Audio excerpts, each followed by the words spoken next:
The broadcast is now starting. All attendees are in listen-only mode. Hello, thank you for joining us for this session, Analyzing City Benchmarking Data with the DOE Asset Score Tool from the city's LEAP project. I'm Connie Umfris, Communications Manager at New Buildings Institute. Before we begin, I have a couple of housekeeping things to tell you about.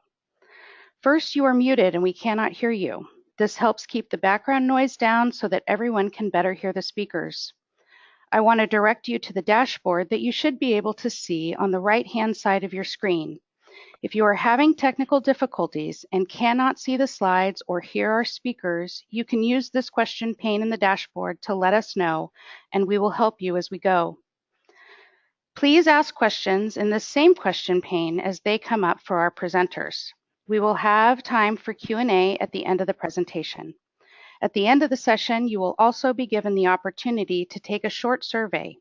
Please take a moment to answer the questions as it helps shape upcoming events. The session is being recorded, and links to the recording and a PDF of the slides will be sent in a follow-up email tomorrow. I'd like to pass it over to Uki Ma from the U.S. Department of Energy, who will introduce our topic and our first speaker. Uki, over to you. Thanks, Connie. Hello, everyone, and welcome to the City's Leading Through Energy Analysis and Planning, or City's LEAP webinar from the City of Portland, Oregon on analyzing city benchmarking data with the U.S. Department of Energy Asset Score tool. So I'm Uki Ma with the U.S. Department of Energy, Office of Energy Efficiency and Renewable Energy, and I'm the City's LEAP project manager. Next slide, please. So just to provide some context, the City's LEAP project partners with local governments across the U.S. to improve their ability to leverage energy data analysis for decision-making and advancing their clean energy goals. The Portland team is piloting one of 3 City's LEAP demonstration projects. The other 2 include the Bellevue, Washington team, comprised of 5 additional local government participants, and the Upper Coastal Plain Council of Governments team in northeastern North Carolina. We have also provided technical assistance to 12 other local governments through our City Energy Data to Decision series. So please visit our homepage or check out our city energy profiles. So with that brief overview, I'd like to introduce Ben Mason, who is the City of Portland Green Building Policy Coordinator and this project's lead, and will be the moderator for today's session. Thank you, Uki, and hello, everyone. I manage the Commercial Building Energy Performance Reporting Program for the City of Portland. In addition to Uki, I will be joined today by our project technical advisory team. So we have Supriya Goyal, David Heslem, Mark Frankel, and Alex Novi. This team advised the project since the beginning in October 2016, and each person played a key role in its implementation. In Portland, commercial building energy consumption is responsible for 1/4 of the city's total carbon footprint. A key objective of our climate action plan is to reduce the total energy use of existing buildings by 25% before 2030. In April 2016, Portland's largest commercial buildings began energy reporting of their performance metrics to the City of Portland using Energy Star Portfolio Manager. More than 20 other U.S. cities have adopted similar policies requiring energy benchmarking of nearly 100,000 buildings, much better than 10,000 now, representing nearly 10 billion square feet. These policies generate a treasure trove of data about building performance. Like most of these other cities, we've been asking ourselves, how can we use all of this new data to reduce energy use and carbon emissions? We also have lots of building information stored in the city's building permits and plans and another bureau. I'm with the Bureau of Planning and Sustainability. We also have a Bureau of Development Services that manages permits. So we thought, what if we combine this data together with a primary goal for this city's LEAP project to link the energy benchmarking data with building permit information and try to identify building systems that present the best opportunities to improve performance. So we used DOE's new asset score tool to gather and analyze the permit data. In addition to the project advisors that I mentioned earlier, the city contracted with 3 other organizations. There was a team called Research into Action and Energy 350. They're local evaluation and energy experts. There's also a contractor, Whole Building Solutions, that's a local mechanical engineering firm. And then Cadmus Group, that many of you are probably familiar with, they're a national energy analysis consultant, and they also have a local office in Portland. So I'll describe how each of these three contractors came together into our project here in Portland. So we began with the Research into Action Energy 350 team evaluating the self-reported energy benchmarking data that the city received in 2015. This is noted as Task 1 in this slide. Meanwhile, Whole Building Solutions collected permit data using the Asset Score tool noted as Task 2.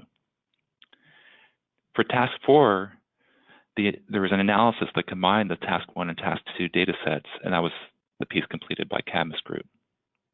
Simultaneously, Earth Advantage hosted a seed account for the city and wrote API scripts to store the new Asset Score data, as well as our benchmarking data.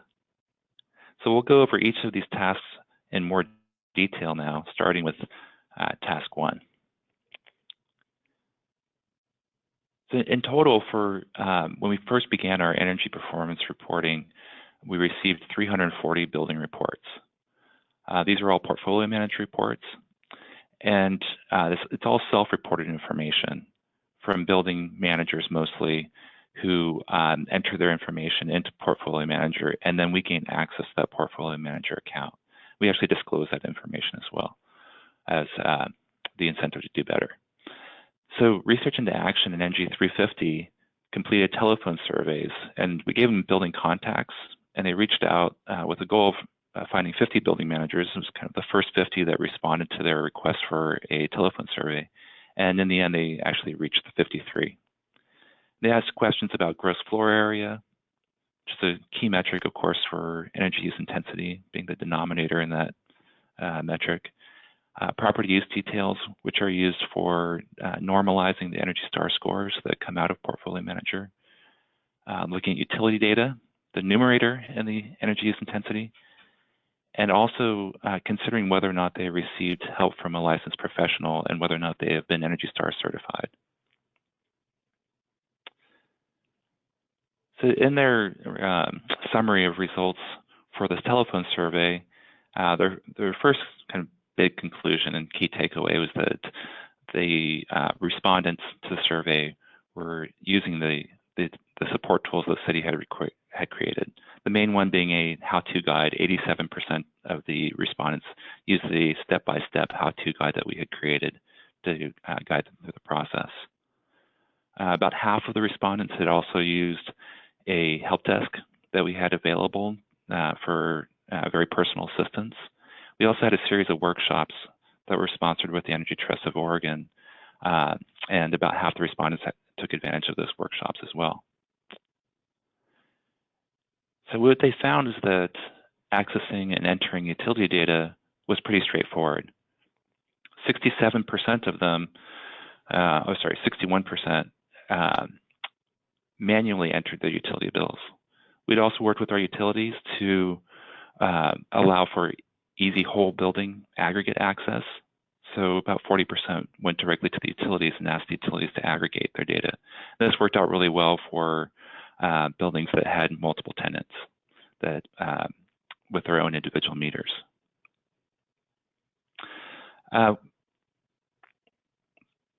Although utility data was pretty straightforward to access and enter into Portfolio Manager, they did run into some challenges. The biggest one being with gross floor area. There was some confusion about how to estimate that information. Some of that confusion has to do with the use types, particularly when there's parking garages involved, whether or not the parking garage is separately metered or not. And those of you who are with cities that have benchmarking programs, you know this is can be a challenge to explain how to include parking garages. It's such a challenge I won't even try to explain it now. But that does result in some confusion. But something else we found was that there was confusion around whether or not to include the entire building's meters and floor area. And this was because there's an option within Portfolio Manager for the folks who are previously using that tool for Energy Star certification. There's an option to leave out 10% of your floor area. I think that option exists because you might have, if you have one of these buildings, you might have a first floor with many separately metered tenants. And if you can leave those out of your portfolio manager reporting, then it's much easier in terms of collecting utility data. So the folks that were using Portfolio Manager previously were, some of them were already using this exclusion, which we don't allow at the City of Portland. So there was some confusion of what they needed to include when we started saying, well, you need to include all of your tenant data.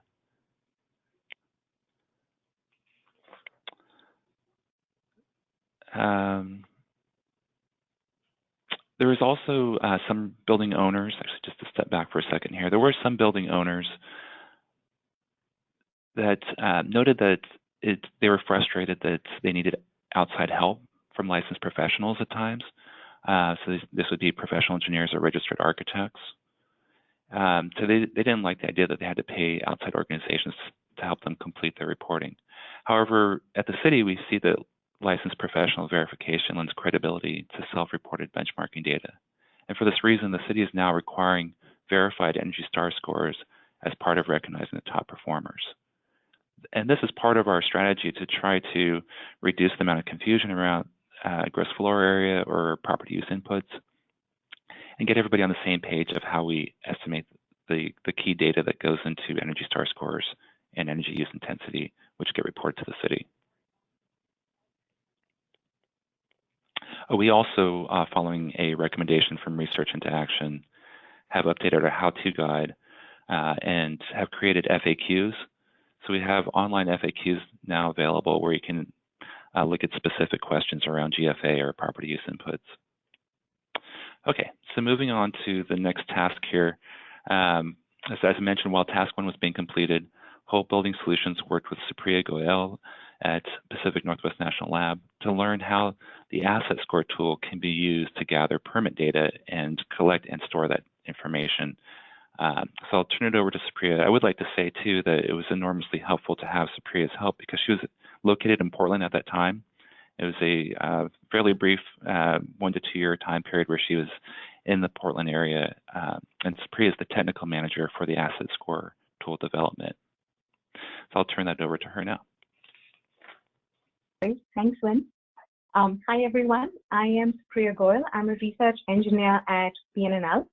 I helped the City of Portland and Whole Building Solutions understand the Building Energy Asset Score tool and how to enter data, how to interpret the results from this tool. When could you go to the next slide? So first, we'll talk about what is an asset score. What is an asset score? We'll talk about how the tool works and how a user enters data and some of the results the tool can give. So this was one of the few things, first few things we talked about during the beginning of this task, to essentially give some context of how data could be entered into the tool and what information users would get from this tool, which would inform this task further. So to begin from the first thing, what is an asset score? So an asset score is similar to a miles per gallon rating for your car. In context of buildings, it evaluates the as-designed parameters of a building, like its lighting system, its mechanical systems, service hot water systems, and the building envelope. It does not look at how a building is operated. So it standardizes for the operation of the building in terms of its thermostat set points, its schedules of operation, or plug loads. So it does not take in any aspect of utility bills for evaluating building performance. It asks the user for the as-designed parameters of a building and develops an energy model. It uses OpenStudio and Energy Plus to create an energy model and gives a building a score based on its estimated simulated EUI. That's the big part where it differs from Portfolio Manager. The Portfolio Manager you can think of as the average miles per gallon rating that you get from a car when you're operating it. So that's how a building is operated plays into the Portfolio Manager score because it's based out of your utility bills. Again, an efficient, if a building is operated efficiently, it could get a higher Portfolio Manager score, but for asset score, it needs to be designed efficiently to get a high asset score. Next slide, please. So how to generate an asset score for a building. It's a web-based tool. and you can access it. It's been up and running for a few years now. We have over 2,500 users who scored a large number of buildings in the tool. So you can log into the tool and create your building. It has a really simplified interface. It's meant to be usable by people who have basic information about buildings and how mechanical systems work. It doesn't require a degree in energy simulation to use this. It takes you through a stepwise process to enter all building parameters from the wall construction, the mechanical systems, the lighting systems, and it allows you to create a geometric representation of your building that's extremely simple. So what you see as a screenshot on the screen, on the slide, it has these predefined shapes and you can stack them in multiple ways, kind of like Lego. And you can define the dimensions of the building to create the building geometry. And then it has a very simple drag and drop interface. So any parameters that you've defined for the building, like the roof or mechanical systems, you can just drag and drop it on the particular section of the building where it applies to. And that's all you need to do to create an asset score model. So when you click on score building, the tool has a large number of validations as well. So it would tell you if some data is missing, which you would need to complete before you can score your building. And once all of those have been completed, you can click on score building. It would run an Energy Plus simulation. And based on the simulated energy use, it gives the building a current score and a potential score. So it's this is on a 1 to 10 score scale that the asset score tool gives a score on, where 10 is indicative of efficient building and 1 is indicates a building with low energy efficiency. And it also, along with the current score, it also gives a potential score. So this potential score is based on some cost-effective upgrade opportunities that the tool is able to identify for the building. And if you see the second image here, that shows the upgrade opportunities that the tool was able to identify for this particular building. So the recommendations are extremely high level, like upgrade a particular lighting type with another lighting type, or add airside economizer, or implement demand control ventilation. So, and the energy savings are also in a range of low, medium, high, with dollar signs indicating whether they are whether they're low cost, medium cost, or high cost. So the idea behind the score and the upgrade opportunities is to provide some amount of information about the building to identify whether it would be a good candidate for an energy audit, whether it has potential for energy savings. There is an about the system section, which you see below, that essentially gives a very qualitative ranking to each building component based on a fair, good, superior estimation. There's a lot of analysis that goes behind coming up with this qualitative ranking, but we display it in a very easy to understand way. So if you see a fair ranking for a particular building component, and then if you see a particular see a recommendation for the same component, then you can tell that, okay, maybe this is something you can look at during a detailed site audit to evaluate for retrofits. Next slide, please. So that was about building energy asset score. The City of Portland project also looked at another capability in asset score tool called asset score preview. So preview takes a step back. It requires even fewer data points than asset score tool. And essentially most of these data points are available through the portfolio manager reporting. So the 7 data points that you see on the screen, the building location, year of construction, condition floor area, the predominant use type, number of floors, and building orientation, and retrofit years if the building has undergone retrofit since the year it was constructed. So number of floors and retrofit years are 2 inputs that are not available through Portfolio Manager, but everything else is something you could just get from the CSV file that Portfolio Manager writes out for buildings. So once the preview can take in these particular inputs for a building, and it's based on these parameters, It looks up defaults. It has a default database that's based on the CBEX data and the DOE reference and prototype buildings. And it identifies characteristics that would be most applicable to a particular building based on these 7 properties. And then the user has an option of going and editing or verifying these properties. If not known, they could just leave it as unknown and submit for a score. The preview gives a score range. It does not give a particular score because there is so much uncertainty in the parameters that are contributing to its score.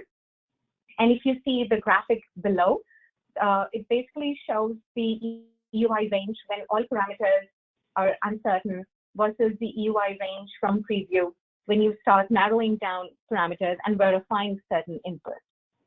The idea behind using preview is to allow cities or real estate management companies analyze a huge data set of maybe hundreds and thousands of buildings and identify the ones that could have the highest potential for improvement and get some idea of what their score rate or their energy efficiency is. This preview has a capability where it takes in CSV files at input, so you could analyze a large number of buildings.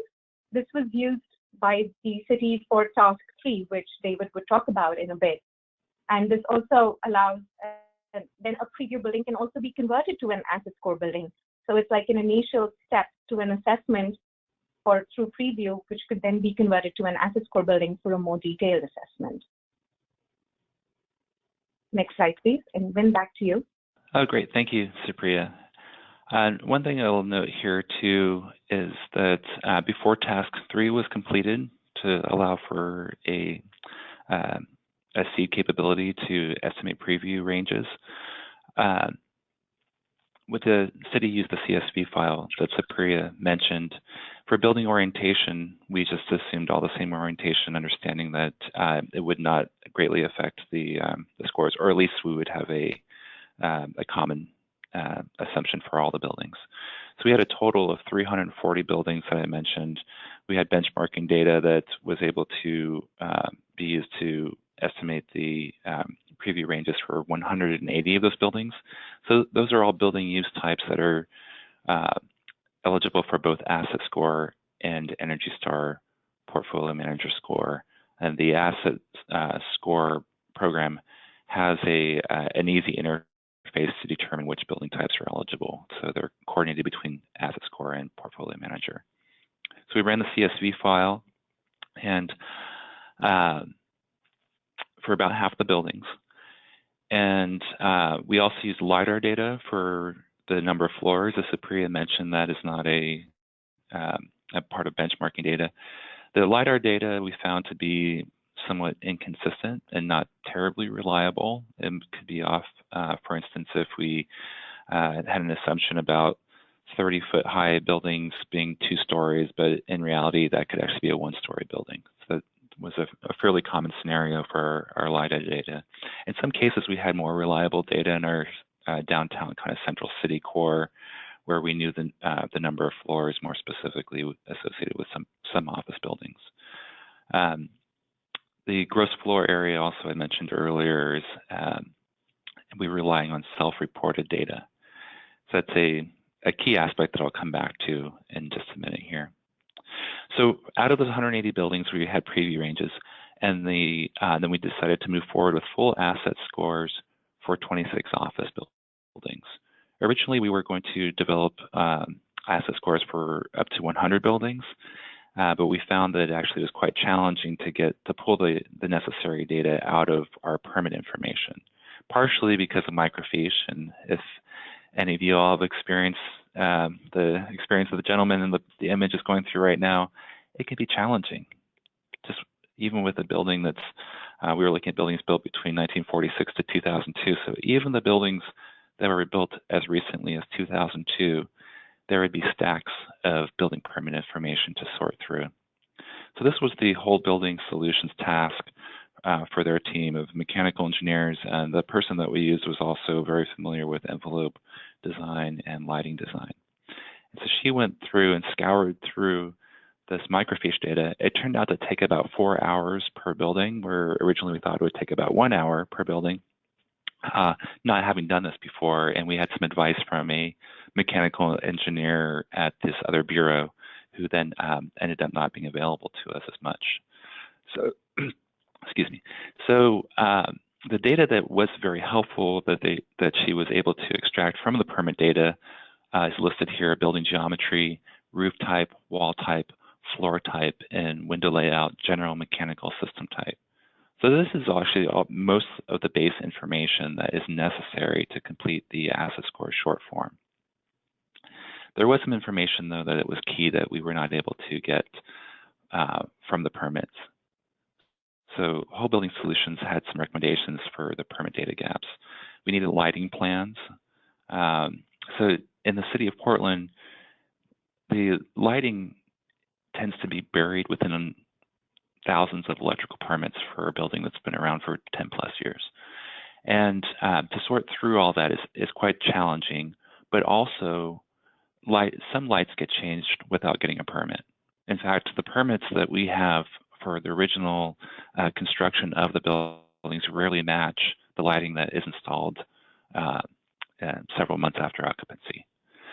So we knew there was a challenge there where we just simply couldn't find out the lighting information.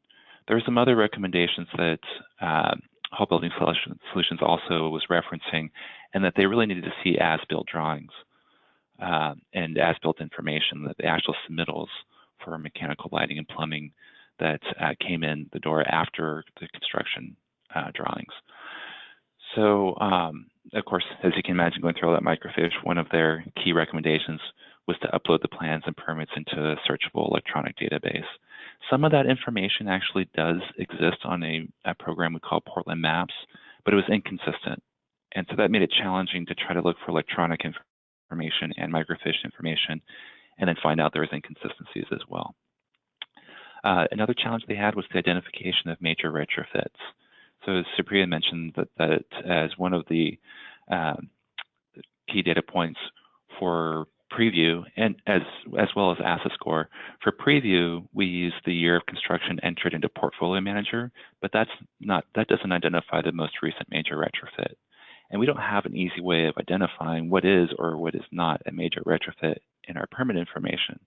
So at times, like when we're looking at the envelope of a building, we might make an assumption about what happens to the window types. And that was the other key information that was harder to get from permit plans, was window type information. So that's the framing type as well as the number of panes. So that was assumed by our contractor based on what she was seeing in the permit history and the original construction. So when we dove into the permit data and found these limitations, we had to course correct along the way. And our solution was that we actually needed to go out and walk through the buildings. So we did that. We did walkthroughs of all 26 office buildings to take a look at what lighting was present. In 24 out of the 26, we saw the same pattern over and over again. And it was T8s and recessed fixtures over, well, not always recessed, but always T8s for those 24 over the office spaces, and then CSL can lighting in the common areas. So there are some projects that we would have expected to have LEDs or T5s. Now, there were two buildings, those other two, so the 27 and 26 buildings, that did have the more high efficiency fixtures, but we actually expected to see that more. And we realized in some conversations with our building permit folks that lighting is often value engineered out, the high efficiency lighting, at the end of a project. And so where a T5 might have been spec'd, that it's common for T8s to actually go in. So that was interesting to us as something that we didn't know about our city, actually, in terms of our energy systems that were present. And also key opportunity, and something that revealed itself through the analysis that you'll hear about soon. So for 12 buildings, so half of those 24 that I mentioned, so now we've lost 2, we're down to 24. We actually did some site visits. So we asked folks, the building managers, if we could come out for a 1/2 hour walkthrough that's beyond just the lighting visual walkthrough that we're doing without being invited necessarily, but actually to be invited and to go through with a building engineer and see what their mechanical systems are, study their envelopes a little more in detail. So for those 12 buildings, it was really helpful to go and realize that what we were finding in the field wasn't always matching, again, what we were seeing in the permit data. So I think there's a variety of reasons why that happens, but for mechanical systems in particular, we weren't always seeing what we were expecting. And finally, the last thing I want to point out here is the GFA confirmations. So while we were out looking at these buildings, we would be taking notes about discrepancies that we were seeing between the plans and the floor area that was estimated by Whole Building Solutions from plans compared to the self-reported data, and getting a sense for why those were different. Over time, Sapri and I actually came back to this data again because we started to see these discrepancies that were highlighted through the analysis that came later. And we found out that some of them were off by like 25% or more. So something that was really useful to us that we would recommend to other cities or folks that are using Asset Score in the future is to use the Google Maps satellite interface that allows for an estimation of floor area of rooftops. And also you can get a side view, like in this image here that we're looking at, of what the building may look like. And so in this case, for instance, the LiDAR data for the number of floors would have had assumed that 1 or 2 extra floors were on the top, where actually that's all mechanical systems up there. So our number of floors are off on this building, for instance, and so we changed our floor area based on that. Okay, so back to our flow of our tasks here. The next task that I want to describe, I'm sorry, I'm a little thrown off here. Okay, is the simultaneous completion of task 3. So this was completed by Earth Advantage. They're a local building energy nonprofit organization that also manages the city's home energy score program. They created a seed account for us, and even though we currently use an Access database, over time we may transition to seed. And we know that these features of the project with seed and Earth Advantage could be useful to other benchmarking cities that may currently be using seed or considering using seed. So I'd like to introduce David Heslem from Earth Advantage, who will describe the work that was completed for task 3. Thank you, Vin. So yeah, we were excited to join this project with the City of Portland and PNNL and New Buildings Institute and Energy Trust. So next slide. As Vin mentioned, we're a nonprofit, and we do lots of work here in the local community, but we have been interested around this, best practices, product development, policy research around how to get information into the marketplace, and that's how we got an interest in seed. And we've been working as a seed developer for quite a few years. So next slide, I'll tell you a little bit more about seed. So it stands for the Standard Energy Efficiency Data Platform. And it was developed as an enterprise data platform, to manage portfolio scale building performance. So really designed for public agencies, local governments, city, county, state governments, specifically ones who have policies or ordinances that are collecting a lot of data. And it was designed initially to take in the portfolio manager data, but it's been expanded over time to really be the location where you can store and have a record of performance for individual buildings for a variety of data. And so to help those localities and also private organizations with decision-making strategies around the built environment. So right now, you could learn more at this link later about seed, but currently there are 4 cities that keep their commercial building benchmarking ordinance data in the platform: Berkeley, California, San Francisco, Washington, D.C., Cambridge, Massachusetts.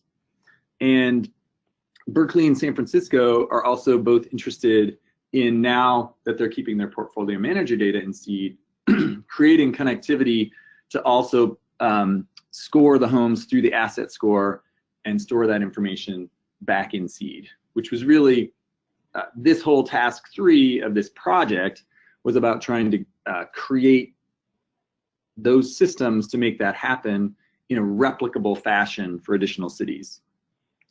Beyond those 4 cities, there are a number of nonprofits that are also using this. So Silicon Valley Energy Watch is doing it for benchmarking ordinance.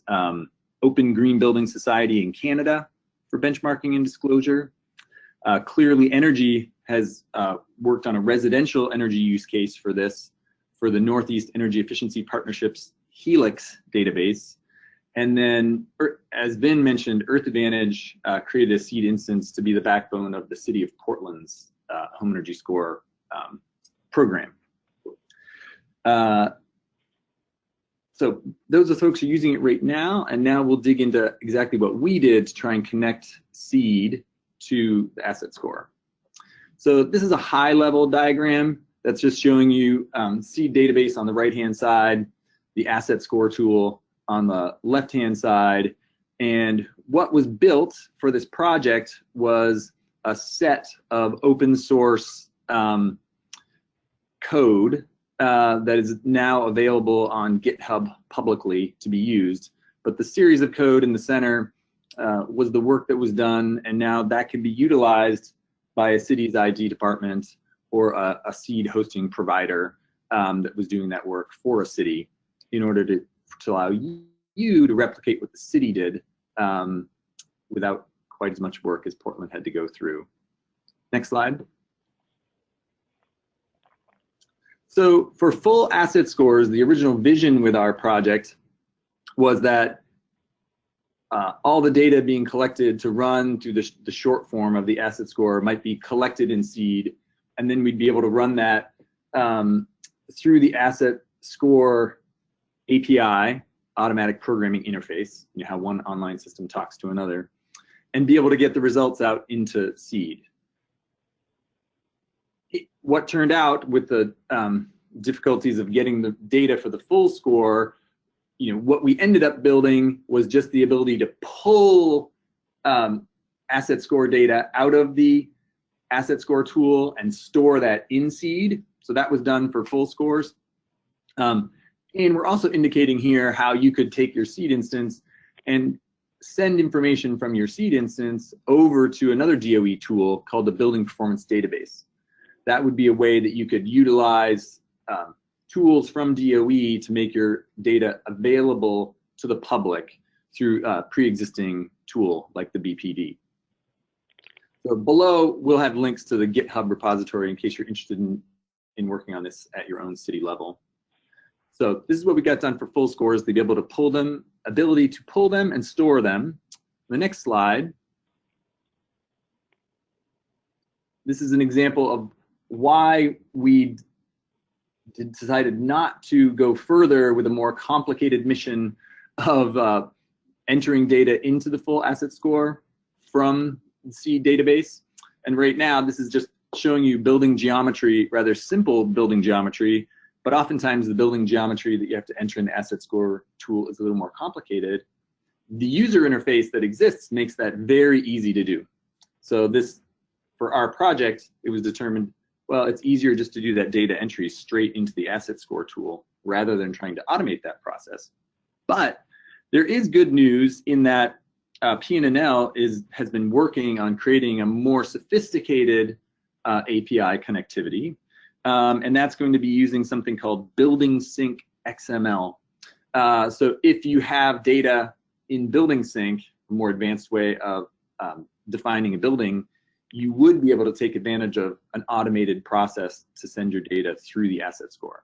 So that's an upcoming thing you want to pay attention from DOE and PNNL regarding. Next slide.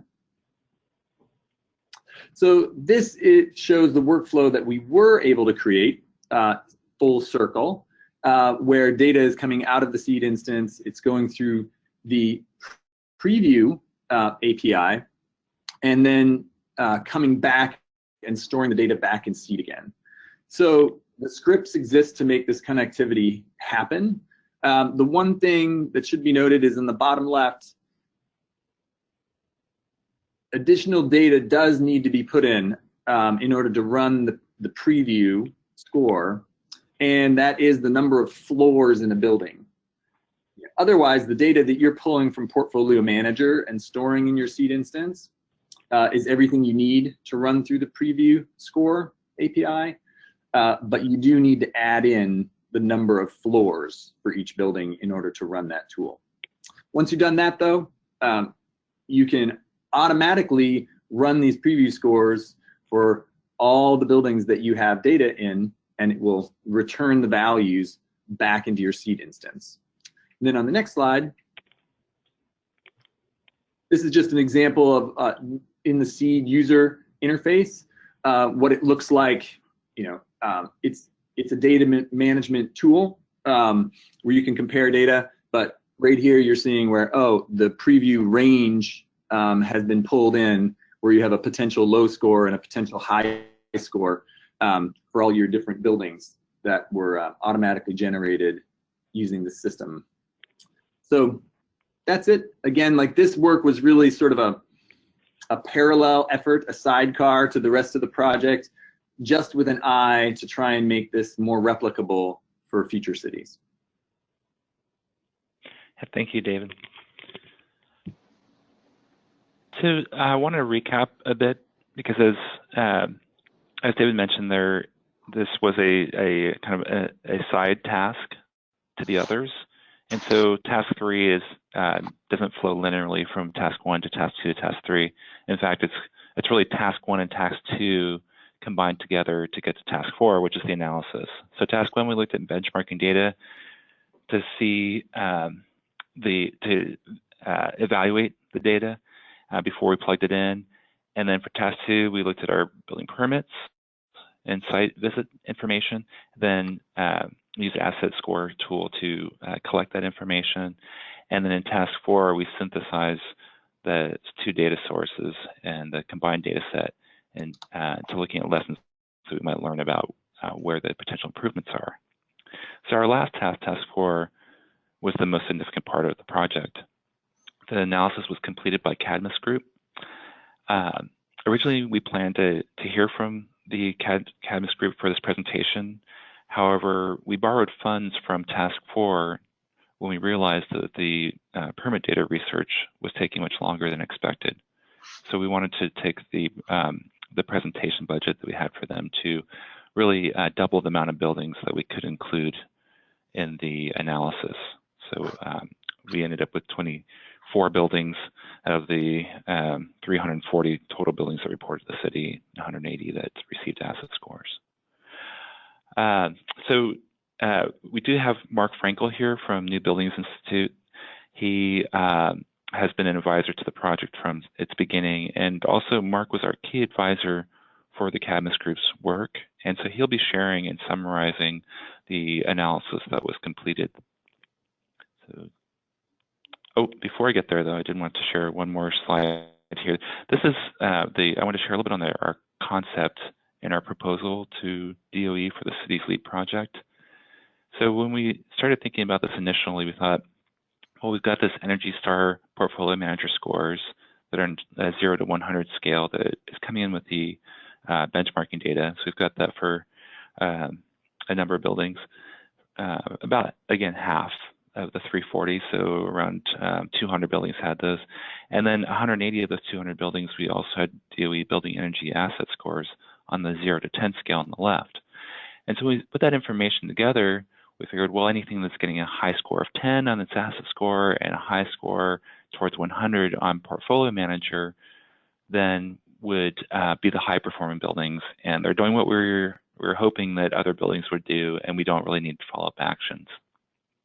Versus on the opposite, really low scoring buildings on both axes would indicate that they're the best opportunities for improvement. And it's probably a combination of system upgrades and opportunities there, as well as operational behavioral opportunities.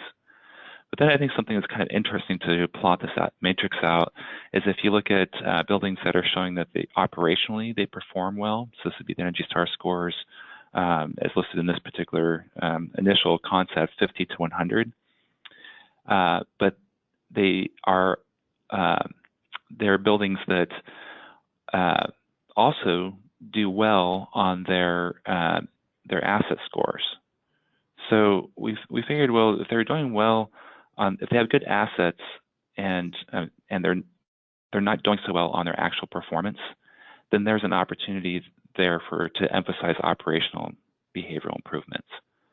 And then in the converse, if a building is doing poorly on its energy asset scores but doing really well on its portfolio manager score, then there's still an opportunity there for system upgrades. So we're starting to put this into the idea of having different buckets for our outreach to building managers in the future, depending on where their asset scores landed.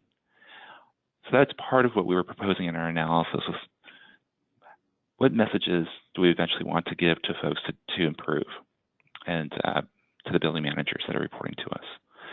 We also wanted to see, is there anything specific, since we have this detailed envelope, window, mechanical lighting systems, since we have these details, are there specific opportunities, types of systems that that we can note, for instance, like we're finding T8 lighting all over the place. Is that something that is noteworthy in our communications and outreach as we go back to building managers? So that's just teeing up a little bit of an analysis of what we were trying to achieve initially as we proposed the project, and then Mark will take it from here. Thank you, Vin. This is Mark Frankel. I'm the Technical Director of the New Buildings Institute. Our main office is in Portland, Oregon. We actually share space with Earth Advantage there. We have other offices spread around, including mine, which is in Seattle. So NBI does technical and market research on leading edge building technical practice. We do a lot of work in code and policy development for building performance with leading jurisdictions. And we do work in Z&E leadership with individual projects and market development. We are hosting this webinar for this project, and you will be able to find it later on our website, newbuildings.org. Next slide, please. So just to set a little more context, I wanted to share this graphic, which comes from this City of Portland's disclosure reporting. And what you see here is a map of downtown Portland with disclosure buildings listed on the page. And you can see that the size of the bubble represents the EUI of the buildings, site EUI as reported. And then there's a sort of a preliminary assessment of whether that's good, bad, or indifferent, the color coding. And the key to this project is whether we can get more detail out of this level of reporting to help identify projects that perhaps need a little assistance from the utility or the city to improve their performance, or exemplary projects that we can share with others in the community about good building performance. So really the heart of this project is to try and add additional leverage to building data that's being collected in various forms. Next slide, please. As Vin mentioned, I am presenting results from a report and a significant effort undertaken by Cadmus. I want to recognize that there's a great report by them, which will be available as part of this project, and it's got a great deal of detail, which I am not going to be able to do justice to in this time frame. But that report was available to others, and I apologize in advance for any mischaracterizations or misses in my interpretation of the data from Cadmus. This is a great report that I may or may not be able to fully characterize. So next slide, please. So at the heart of this, as Vin mentioned, is that we're comparing predicted performance from asset score to actual performance from Energy Star. And so this graph shows all of the data points for this project comparing Energy Star site EUI and asset score predicted site EUI. The diagonal line is where they match, that is the Energy Star site EUI is the same as what the asset score predicts. Lower and to the left is better, those are the lower EUIs. So one thing that's immediately clear here is that asset score is doing a very good job of predicting possible performance outcome. That is, there's not actual building performance that's better than what asset score predicts. There's really nothing above the diagonal line here. So asset score is a great tool to predict what is possible for these buildings based on the physical characteristics. On the other hand, what you see is that the building's operation, the spread horizontally, does not live up to the potential identified by asset score.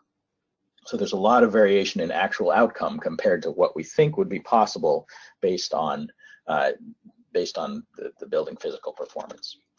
So if you look at the colors here also, these are the colors representing the quadrants in the next slide, which I'll show you, but the main point I want to make about that is that it's pretty mixed up. It's not that there's specific patterns of performance from the quadrant they land in. So the next slide, please. So here's the matrix that Vin talked about, and this shows how these buildings land in the matrix that was plotted. So one important thing to recognize here is the vertical line is at 82 in this case. So 82 represents the average performance in Portfolio Manager of the buildings in the data set. And it's pretty good. That's a high performance. As you know, an Energy Star score is 75 and the mean is 50. So you have to think about those buildings just to the left of that vertical line as maybe, not being bad buildings, but maybe not quite living up to what we're seeing in the city.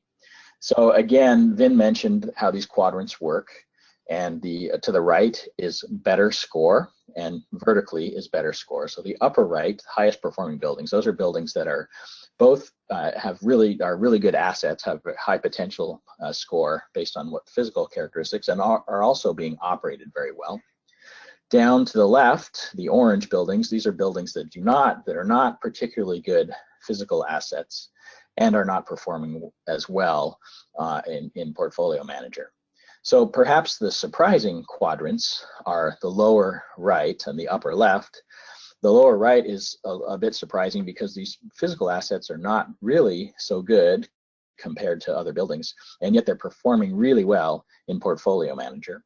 And then the upper left, these are buildings that are the physical assets are quite good, but they're not living up to, the further left they are, the more poorly they're living up to their potential in Portfolio Manager. And that outlier on the far left there at a Portfolio Manager score of 5, even though it's a 6.5 on the asset score, is a really critical target of what kind of performance upgrades might be possible for these buildings.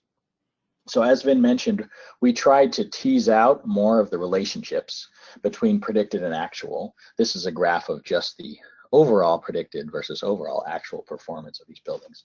But we actually looked at individual components. Next slide, please. So this is the end use breakdown of the buildings in the sample. And you can see end use, yellow being lighting, interior equipment is purple, heating is green, cooling is blue, fans are light purple, and so on. And you can see there's some pretty big energy users, a few of them, including the two biggest, which have lighting energy use that exceeds a number of total energy use for some other buildings.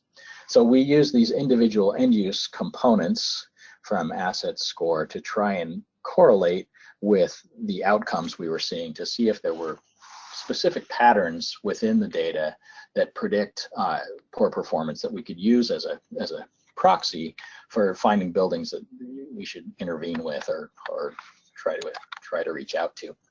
So the next slide shows sort of a high-level explanation of the results.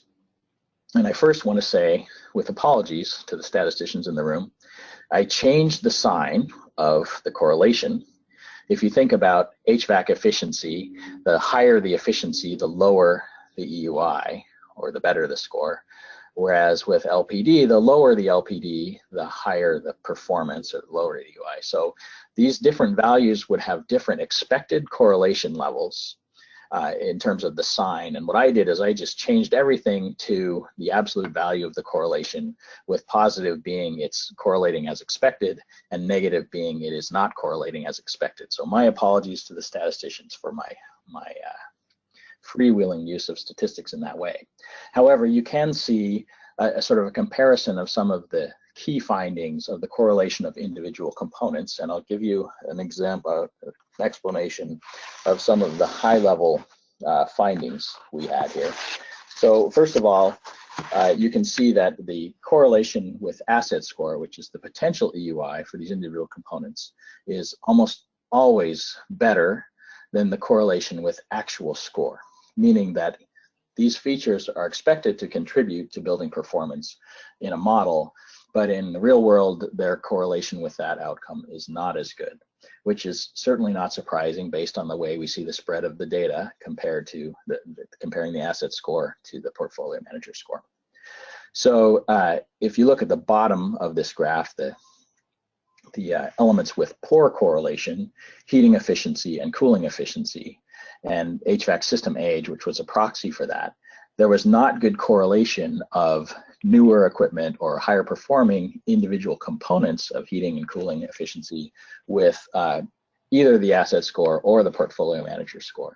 So that particular element was not a good predictor in this case. However, when combined into the system performance ratio, the HVAC SPR at the top of the scale, it was a very good predictor of both asset score and a pretty good predictor of portfolio manager score. So from the results, if you split out the end use breakdown too much into individual components, you lose the sense of how they're working together. Whereas if you can combine them into a system performance ratio, it actually becomes a good predictor of performance outcome, both predicted and actual.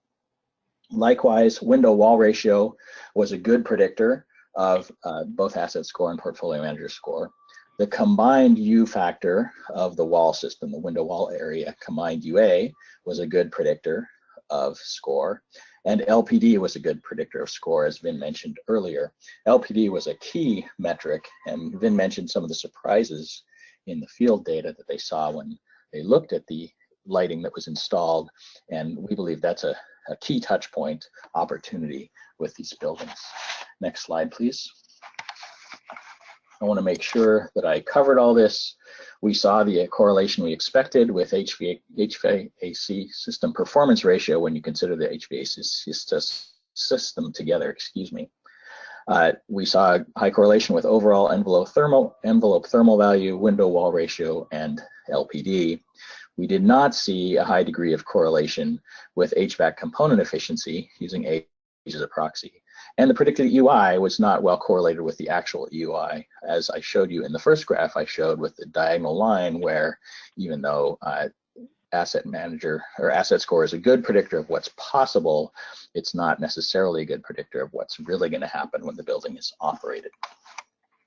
Next slide, please.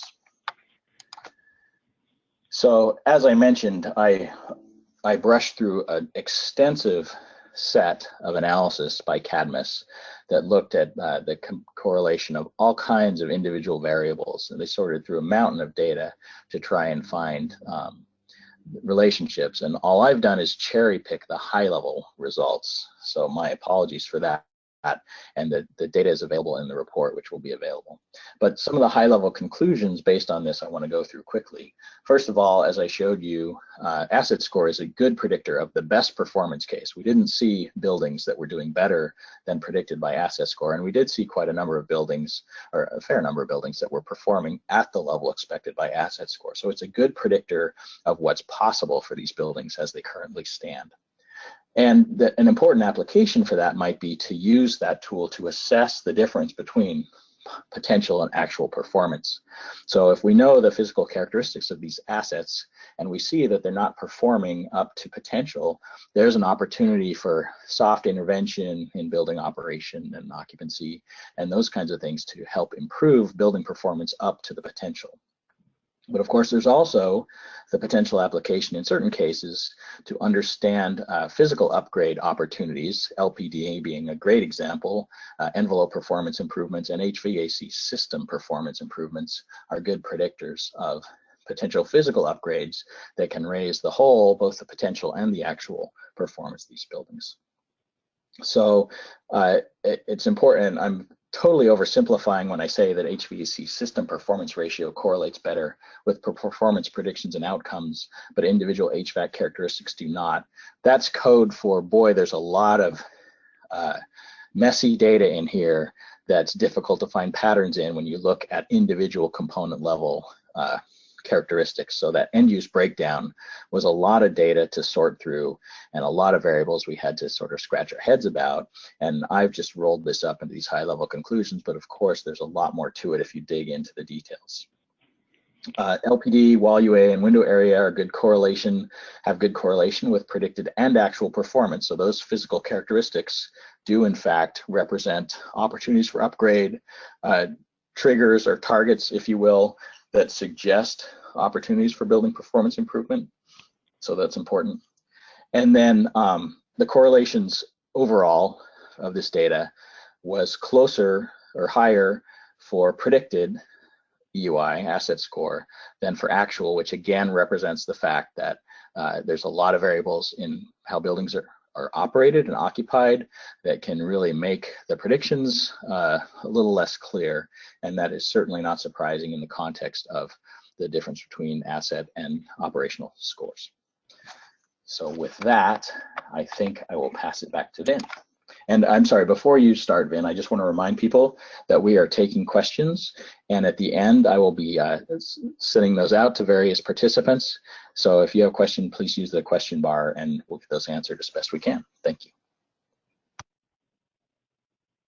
Thank you, Mark, and we will be wrapping up the presentation portion shortly here.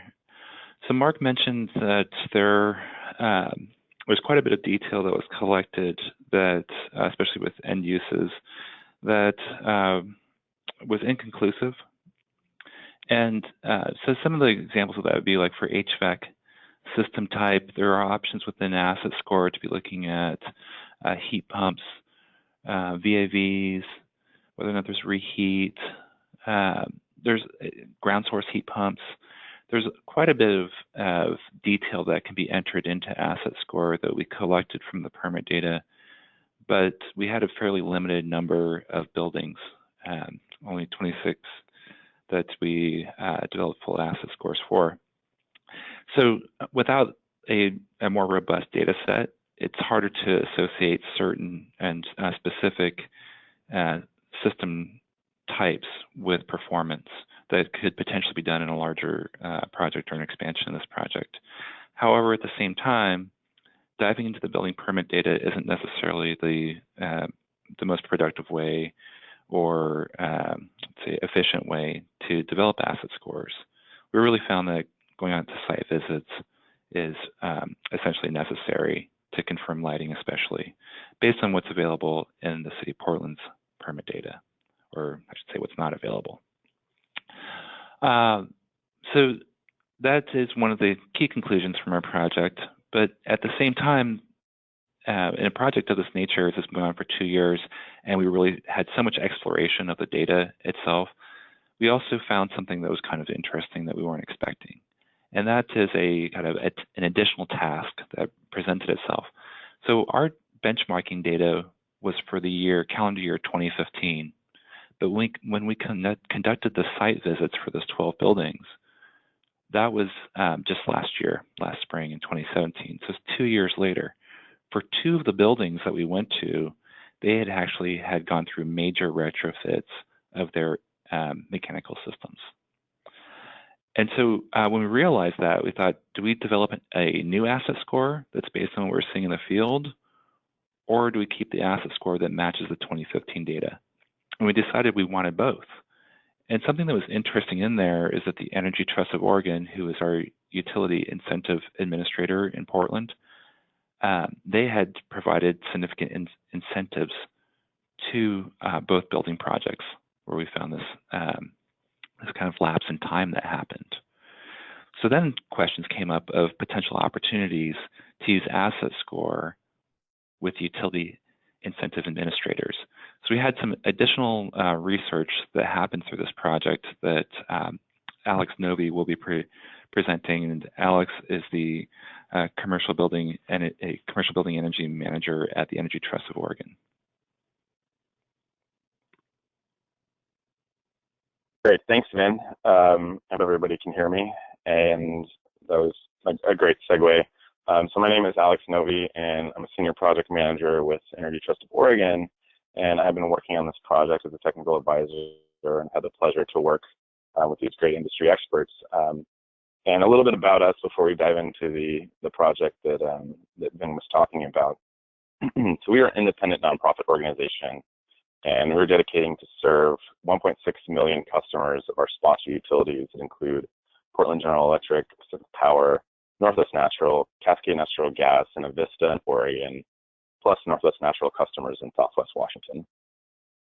And we provide services for every type of customer, residential, industrial, agriculture, for both electric and natural gas efficiency, as well as renewables. And this is achieved through incentive and technical services.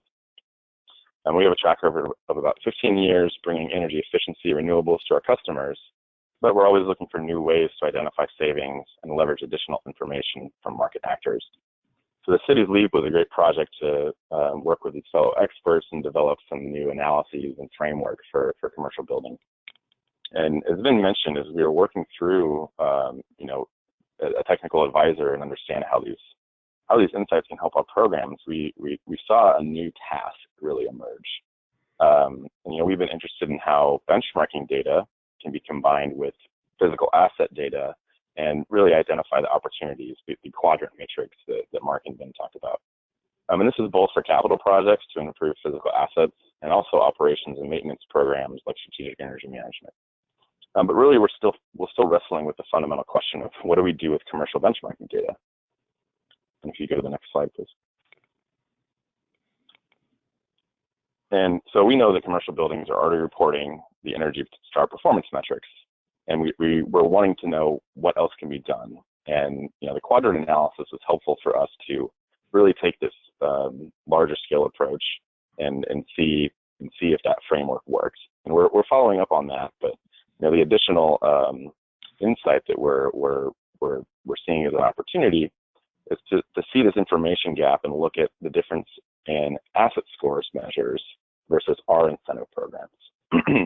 And so really we think that asset score is a way to provide this gap in information between when a building owner and manager gets a score and when they hit our programs. And there's different levels of sophistication in the market, and we think asset score as a tool to really help additional folks really participate in the benefits of energy efficiency. But in order to do this, not only are we looking at the matrix and correlation, but we're also conducting additional analysis with two main objectives. And the first is the pre-post analysis that Vin alluded to. And so we're looking at how the asset score recommendations align with the commercial building energy efficiency measures that Energy Trust provides. So PNL, Energy Trust, along with the City of Portland, are looking at an additional set of buildings that have participated in our programs. And so for this additional set of buildings, we're working with the owners and managers to develop asset scores for both the pre-retrofit condition and the post-retrofit condition. And we're going to compare these pre and post asset scores to look at the change in the score, the pre-retrofit conditions, and what building upgrades were recommended versus what they were conducted, and then seeing what additional energy efficiency opportunities might remain. And so this is a way to really kind of stack what asset score can do at a high level, and then what we would eventually provide as incentives. I think this is a quantitative exercise to help all the folks on this call and kind of the technical advisory committee really understand how this goes down to the market options that Energy Trust has. And an added benefit of this is really the second question: is how do we reach our key market actors, the property managers and the property owners, and does asset score really resonate with them? So really our second research objective is to understand how the tool for asset score and asset scores recommendations really help these building owners understand what the energy efficiency opportunities are, inform capital planning, and then provide an asset rating that they can use to kind of track. So this will be a focused effort, and we're really looking at this pre-post condition has been mentioned because we want to see the change over time, and then see how the building owners really use the information to tell their story, and then also inform future efforts, and then see the scalability to other buildings down the road.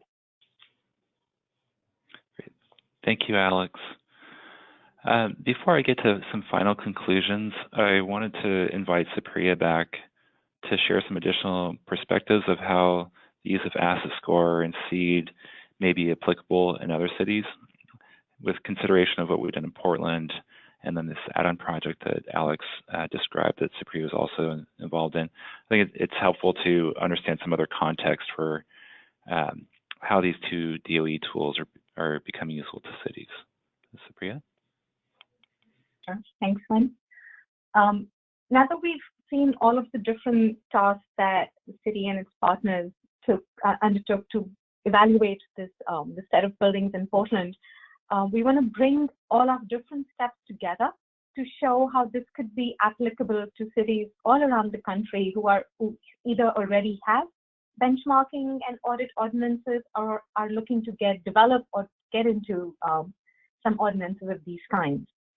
So the first use case, which is pretty straightforward, and like David mentioned, a few cities have already adopted SEED for the data management for benchmarking data. So SEED has a capability where it can pull data from Portfolio Manager using its API, and using the unique building ID that cities have, you can merge the city records within SEED and have it as a central platform for managing benchmarking data and the city permit records or just basic city public records. So this is one use case which most cities can take up if they're looking for a way to establish a benchmarking data management protocol. Another capability is to link this SEED capability to asset score for additional analysis. And Win, next slide, please. This is essentially part of this is what the city of Portland did. And there are ways in which this could be expanded on. The entire approach could be adopted by other cities or also expanded on to take it to the next step. So if you see the top part of this workflow, SEED can communicate with Portfolio Manager through its API, and also it can work with the Asset Score Preview API to get billing information in, the benchmarking information in, and also the preview score range results. Then looking at the next step, how to take this to the next step, we can develop a capability to feed in information through as-built drawings and site walkthrough into SEED using any data transfer mechanism. And one of them that we have been exploring is Building Sync XML. So Building Sync XML, if you're not familiar with it, this is a standard, this is a data exchange schema that NREL has developed to work for building audits. And it's this will be a standard way for exchanging data between various interfaces, including SEED. And NREL and LBNL are working together to expand this capability to work for audits as well. So essentially, if for buildings that are looking to develop an audit ordinance or even a pre-audit assessment of buildings, the SEED could be a capability in which the data could be stored. And through BSX, the Building Sync XML, the data could be exchanged with asset score to generate whole building asset scores and identify the retrofit opportunities. And this quadrant analysis that we spoke about could be used to identify buildings that have potential for operational improvements, so retro-commissioning or retuning, or buildings that have potential for audits or both. So this could be a very streamlined assessment approach for cities that have building information or are looking to have a standard way of collecting this information. Then, of course, the asset score has another capability called audit template, which we did not explore in this particular analysis, but that could be used for buildings that could be screened for audits and then could use the audit template capability in the tool for an additional audit workflow. So this is one thing we thought could be a good place to kind of bring all the tasks together. And the vision that we see for cities to use all of this analysis that we've done, we did want to bring that in as a central workflow to show. Win, back to you. Great, thank you, Supriya. So I wanted to share our final conclusions and next steps. Since the initiation of the City LEAP project in October 2016, the City of Portland has lowered its mandatory benchmarking threshold to 20,000 square feet. Now over 1,000 of Portland's largest commercial buildings disclose the results publicly, and many managers in Portland are determining how to improve their building performance. Moving forward from the completion of this project later this summer, the City of Portland plans to prepare asset score preview ranges for eligible building managers and encourage the development of a full asset score as a screening tool for opportunities for upgrades and next steps like a building energy audit. The combination of benchmarking data and asset ratings is intended to help inform building manager decisions and engagement with the Energy Trust of Oregon.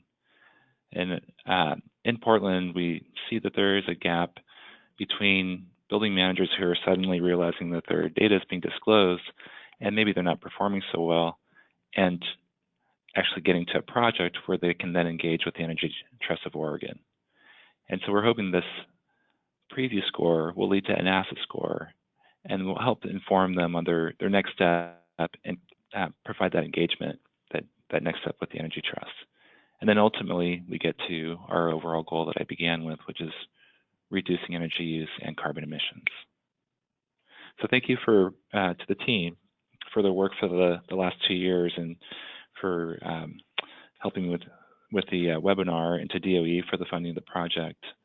I did want to provide a number of links here in a final slide. Again, this will be shared with by email in a PDF format, so you can connect to these links if you want additional information.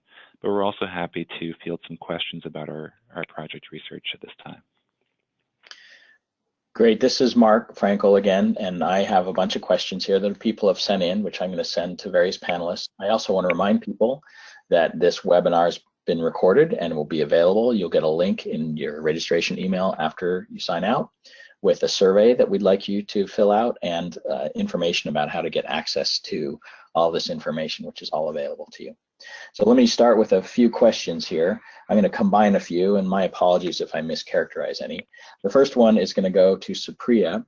The question is asset score a site or source energy-based score? And I'm going to add to that another question: can the factors by which site and source are considered in this case be modified to represent a clean grid or what have you that we might have in Oregon? Supriya? Yes, so asset score is based on source energy use. And we also, since it's a national rating tool, we also weather normalize this so that a building in Alaska is comparable to a building in California. So it's based on weather normalized source energy use. We do report the site EUI, which is not weather normalized, and the source EUI, which is not weather normalized, in the PDF report that the tool can write out. So if you're looking for that particular number, you can get it from the tool. And Mark, to answer the second part of the question, if people can modify these site-to-source conversion factors to represent a clean grid, no, that is not a capability in the tool, and that's by design, because we are looking to provide a national rating tool, so it's not specific to a region. But again, like I said, if that's something you are looking to do, you can definitely just download the PDF report, and also there's a CSV file that's written out, which has the energy used by end use, by fuel type, the site energy use. So you can download that and convert it to source energy use yourself. Thank you. I want to make an apology. Someone pointed out that I was saying portfolio manager score, but it's actually an Energy Star score. I'm sorry if I misspoke. Let's keep that clear right now. I have a question. This is sort of a loaded question, and I think it goes to Alex and Vin. It's from Tom Hartman, who's a local expert in this area, but he says that since the desired result is actual building performance, and since many high-performing buildings seem to have lower asset score, as many buildings have low asset scores as high ones, what is the value proposition for using asset score in this way, and does it make sense for cities to concentrate more on actual performance relative to the amount of work it took to get the asset score data correlated? Kind of a loaded question, but I think it's a good discussion of the value proposition for asset score in identifying target buildings. Who wants to take it? Then do you want to start, and I can chime in after? Sure, yeah. So I'm happy to start with that. So it's a very good point. This is the operational scores are really what we're getting after, and portfolio manager Energy Star scores and EUIs that we collect do represent that. So we start to break down the buildings that are high performing and mid performing and low performing based on the actual operational scores. But then to try to move them towards improving is the challenge. And that's where we see the value proposition of asset score. The high performing buildings, I don't think they necessarily need to get an asset score. They're already doing what we're hoping they'll do. We'll have recognition programs for high performers, and they'll be ranked against others. Many of them seek Energy Star certifications, and they are already marketing their performance to potential tenants. So those are, I think, are doing really well. For the low and middle performers, though, I think particularly the low performers that have not been engaged with the Energy Trust of Oregon or with city energy programs previously, that are now suddenly engaged in a way that is maybe not preferable to them because they're revealing their performance, or we are revealing their performance, they're reporting to us. I think they're trying to figure out what to do, and that's the value proposition. Is we want to lead them to what their opportunities are. That preview range gets them started, and then if they develop an asset score, as we did for these other buildings, then we have specific upgrade opportunities. So through this research, we provided PDFs back to all the building managers that were selected for this project. Then some of them that are low to mid performing might see like, well, here's the next opportunity for me. Once they get an opportunity and when they get a project in hand, then they can engage with the Energy Trust, and the Energy Trust will shepherd them through that process and decision making of whether or not to get a building energy audit, whether to move forward on a specific project, or maybe expand projects and bundle projects together where their best opportunities are. So that's what we're really trying to do, is to connect people to the Energy Trust for those low to mid performers. And the revealing of their operational score alone may not be enough to get them there. Great. Alex, did you want to add anything? I think Ben, you covered all the great points. I think one lesson learned here is that whenever you're evaluating a tool, there's a lot of work to figure out, well, does this have legs? What's the scalability, and can I make it streamlined? And I think, the work that went into this project to develop asset scores was really almost as much to develop the scores as to develop the workflow. And we saw that through a lot of the panelists. And I think now we have more of a streamlined workflow to go from, a lack of an asset information to the preview score. And we can generate that a lot quicker. And as been mentioned, that gets people down the journey towards the Energy Trust program, helps them come with a better sense of what the scope could be, to engage, contractors and designers in the next opportunity. So I think, the large amount of work here is noted, but one of the outcomes was a streamlined workflow to get those asset score previews generated. Thanks. So I have a question for David. This is about the SEED platform, and I believe this is a city asking this question. How much does it cost for a city to deploy SEED to support their disclosure ordinance, and what kind of maintenance ongoing costs are associated with that? I'm not sure if you know cost, but maybe you can sort of describe level of effort a little bit. Yeah, thanks, Mark. And well, if you want loaded questions, you might as well ask somebody how much something costs on a webinar. But I would say it's going to depend, and that's probably the answer you always get. But it depends if they did it with their own city internal staff, or if they were to outsource the SEED hosting. And it would also depend how much functionality they wanted to get out of creating a SEED instance, because it enables you to combine many different data sets, but the expense would be around setting up the integration of those different data sets, especially if some of them might be from sort of manual upload processes. But the big picture would be, the majority of the expense would happen upfront with setting it up. And then even if systems were based off of manual uploads of CSV files, you would have that done systematically. Like that's, for instance, what Berkeley, I know, does right now, where once they got it set up, uploading the CSV files on a regular basis then becomes a pretty easy thing for an admin person to do. It doesn't require a developer to do that once you're up and running. So if anybody wants to, dig into that in more detail with me, we could follow up afterwards. Earth Advantage is a seed hosting provider if somebody didn't want to host their own instance. Great, thank you. I have a couple of questions for Supriya on asset manager, asset score. Can you explain quickly what system performance ratio refers to and how it's generated? Sure. So system performance ratio, it's a metric in which we evaluate the all components of an HVAC system. Essentially, it's the same as COP. It's load divided by energy use. But for the whole building, for a whole HVAC system performance ratio, here the load is the annual heating and cooling load, and the denominator is the energy use of all components of HVAC systems.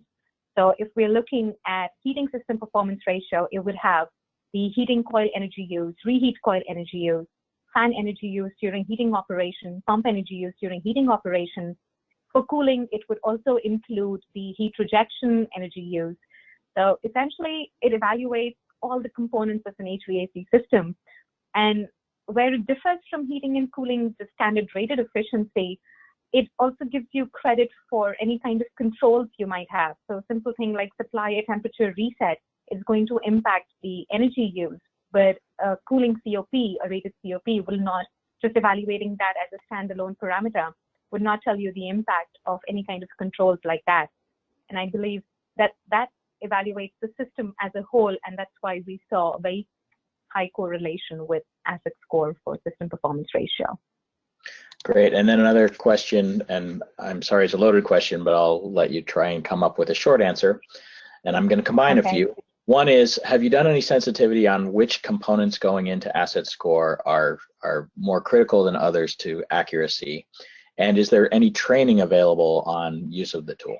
So those are two different questions, but you can tackle them. Okay, I'll take the training one first since that is easier. There is training available. We had worked with CBEI, and I forget what that stands for, but there is an online training that you can get for using asset score tool. There are also a lot of helpful resources in our resources section in the tool. So when you log in, there's a drop down for help, which has a tab called resources. And that has a lot of our help guides, some videos that would tell you how to use the tool. If you're talking about particular certification, like there is a certification for home energy scorer, I believe it recognizes certain certifications. That is not the case with asset score. That's been something we've been discussing for a while now. So I believe there would be some guidelines that we come up for asset score on that. The second question, was there any sensitivity analysis done to identify parameters that are critical for accuracy? So we did sensitivity analysis. Yes, we did quite a few of that. We did, and there are some results for those that are again available on our resources section. And there are a couple of papers we've published that also talk about that. So we had done that. We did that with NREL a couple of years ago, and we found that. And the results that you would see would show that we've disaggregated results to show which parameters are sensitive, and it differs by climate zone, building size, building type. In most cases, lighting power density, but depending on the location, the system performance ratio or the system efficiency, and some system controls like fan controls or fan efficiency are the parameters that impact the building EUI and the asset score. So I don't want to get into a lot of detail, but yes, the papers on our website would help you identify those if you're looking for those parameters. Okay, so we're gonna continue questions, but I want to point out that we are at the end of our time allowed for this webinar. So I want to make sure to thank you guys for listening and participating and asking questions. And again, you will get information about how to download the recording of this or access the slides or what have you after you sign off, and please fill out the survey. With that said, I'm going to go through a few more questions for a few more minutes to see if we can get through a few more. Here's a quick one for Vin. How did you get access to the buildings, and were you well received when you made those site visits? Oh, that's a great question. So we knew that we had to get on site to look at lighting because we weren't able to extract useful information from our permit data. So considering that, we decided to visit for the lighting walkthroughs only.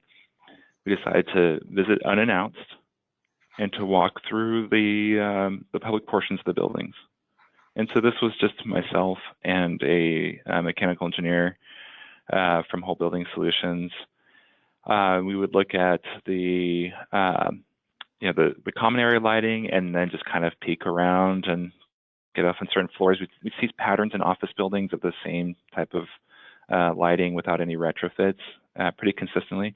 There was one building where that was 4 stories high, and we found that each story had its own different lighting with different TIs that had happened.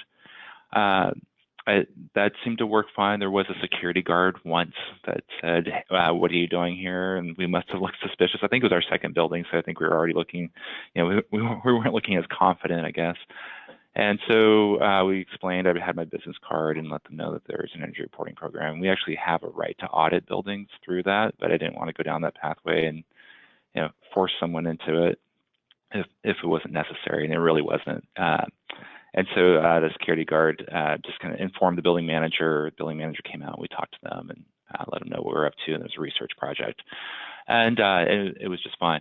Now for the other more detailed site visits, which actually Supriya also joined on several of those, these are the half-hour meetings with the building engineers. We reached out by email to our building managers several times in some cases, by phone as well. So I would call if they weren't responding by email. And these are contacts that report to us. That's who we coordinate our compliance with and let them know we're doing this research project. So I'm happy to share that draft email if you reach out to me. And you can do that through the help desk that is on the City of Portland website that's displayed on the current screen. And so that's that email, I think, that requests that we wouldn't be sharing any specific information around their building, and it's a research project, went over pretty well. We received responses from 12 of the 24 buildings, including one building that turned out to be secured. So fortunately, we did have that half-hour site visit because it secured in that it was locked from the outside. So we couldn't see the lighting in the office areas until we entered in through the main building entry. Great, thanks. Next question for Uki, I think, is probably a good person to answer this. These discussions are focused on city data sets. Would you consider this approach applicable to other portfolios such as higher education or schools?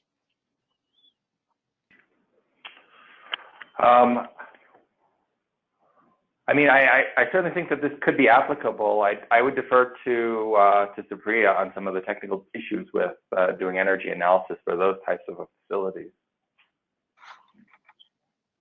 Sure. So yes, Asset Score can evaluate school buildings as well. And of course, if there is any benchmarking data or audit data, then SEED would also be appropriate for storing that kind of data. So yes, this is focused on cities because we were kind of looking at big data, like a lot of buildings and cities looking at an approach to develop certain policies for benchmarking and audits. That's why we've been talking of cities as a context, but this entire workflow and all of the analysis that we've discussed would be appropriate for any portfolio management company, for any organization that even has a smaller set of buildings that they're looking to evaluate. Okay, another one for you, Supriya. Some of our buildings had relatively low asset scores, but pretty high Energy Star scores, a 90 or above. What characteristics of building operation or building performance lead to a relatively poor asset getting such a high Energy Star score? Sure. So one thing I should clarify, both Asset Score and Portfolio Manager are based on source EY. So that would not be a parameter that would contribute to, like, site to source factor would not be a parameter that contributes to a discrepancy. Portfolio Manager also uses national site-to-source conversion factors. We use the same site-to-source conversion factors as Portfolio Manager, actually. So if a building has a low asset score but a high Portfolio Manager score, there's obviously points to the fact that the building doesn't have efficient characteristics like maybe windows or lighting systems or mechanical systems, but is being operated to the point where its Portfolio Manager score is really high. And a few things that come to my mind, obviously, like we also saw this in some of the buildings we walked through. If a building is operated really efficiently or it has very few operating hours, asset score standard assumptions assume, I think, 8 or 9 hours per day, and also assume small amount of operation during the weekends. So if the building is being operated quite differently or has really lower, has a difference in the internal loads, like the plug loads, then that could be a factor contributing to its high Portfolio Manager. Like one of the buildings we saw, the lighting wasn't even being turned on because people were working on some software capabilities and the screens were really bright. So they would keep the lights really dim because that's how they preferred it. And that building had a high Portfolio Manager score. But because if the lighting system is bad, doesn't matter how much you're turning it on, you would get a low asset score. So I hope that helps. I would also recommend maybe looking at the asset score report to see where it identified fair or good system performance characteristics in the evaluation page, or also the retrofits it recommended. That might give you some insights to why the building isn't performing really well. Great. All right, I'm going to give Vin 2 questions to finish up, and then I think we'll wrap it up. First, Vin, did any of the buildings in the study use propane, fuel oil, or biomass? That's an easy one, no. Okay. And second question, can you expand a little on some of the discrepancies we saw for buildings using 10% exclusion? What percentage of the buildings had that problem? Did we exclude them from the study? How did we handle that? They were not excluded from the study. So the 53 buildings that we had the survey for didn't overlap with the 24 buildings that we completed the asset scores for. So that's part of the reason. We did ask so part of doing task 1 is just to evaluate the quality of the data, but also to identify, are there any buildings that we should specifically not select? And so we avoided certain buildings to make sure that they were included in the asset score data. In regards to the extent of the issue, we don't know exactly the extent. Let's see, I think there is an estimate from the number of respondents, though. I can actually look that up. That was about I'm looking at GFA here.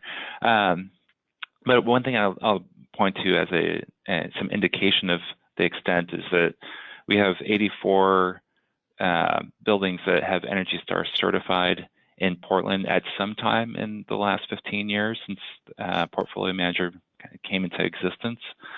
So they may have had Portfolio Manager accounts previously. So that's 84 out of 1,000 that have to report to us.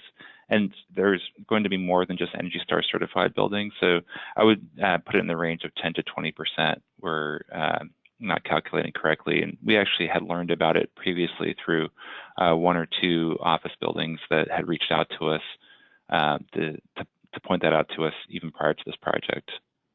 Okay. All right. Again, thank you very much for participating in our webinar. The information will be available, and you can get the slides and you can get at these links. And we encourage any follow-up with questions I didn't get to, sorry, or other issues that come up. Thanks again for participating, and thanks to our panelists.